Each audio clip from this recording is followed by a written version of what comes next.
Hi, I'm Carrie, and this is Saunders Sisterhood. This is a YouTube channel for the single and childless, not by choice person. Our video today is how womanhood is not the same as motherhood. So, one of the things that can really impact our own self image, our self worth, and our mindset related to not having children is how everything around us really sends us a message that these two things are the same thing. Whether that's our family, our friends, Madison Avenue, right? Advertising, marketing, society, culture, the way strangers interact with us, we definitely receive a message that once you hit a certain age, people around you expect you to be a mother. And those of us who are childless, not by choice, we know that that dream can go down the tubes in a way that isn't expected, right? So, again, it's typically a given that if you want children, you will have them. And it's not thought about that having children is a choice. Now, for those of us who are childless, not by choice, it absolutely is not a choice. And there are lots of people who choose not to have children, and that's okay too.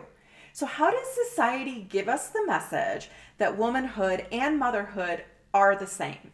It's important for you to know this because while you may believe that womanhood and motherhood aren't the same, you may believe that you're not less than because you're not a mother.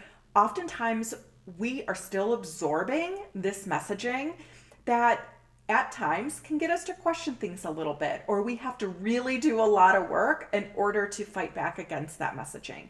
So, here is some messaging to pay attention to.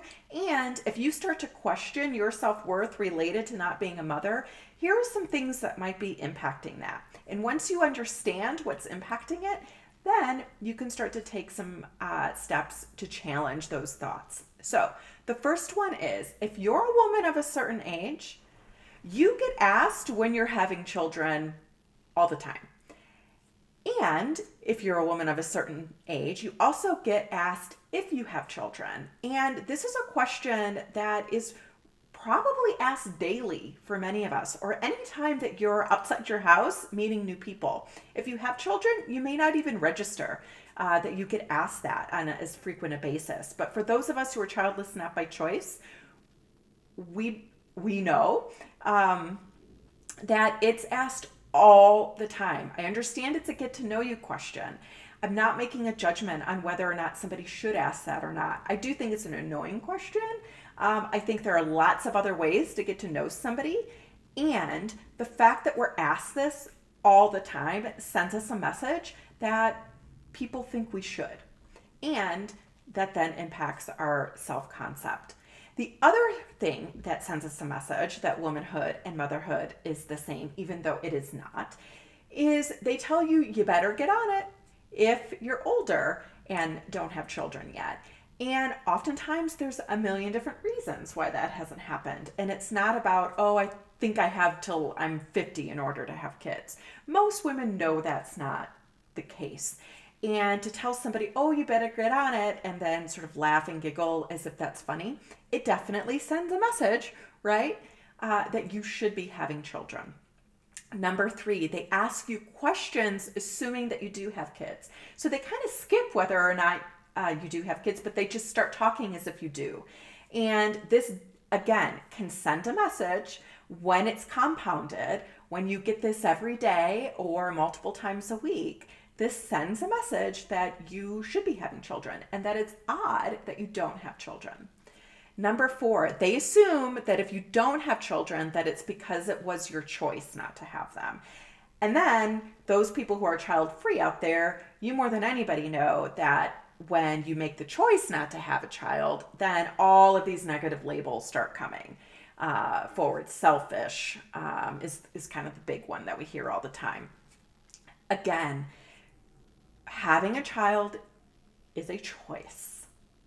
And it's a choice to consider. Just because somebody, quite frankly, is born with a uterus, it doesn't mean that they're automatically going to be a mother. And again, the way people interact with each other often think that it does. Number five, there is so much media that when they are marketing toward women between, say, 25 and 45, right? they are using the motherhood card in order to do that.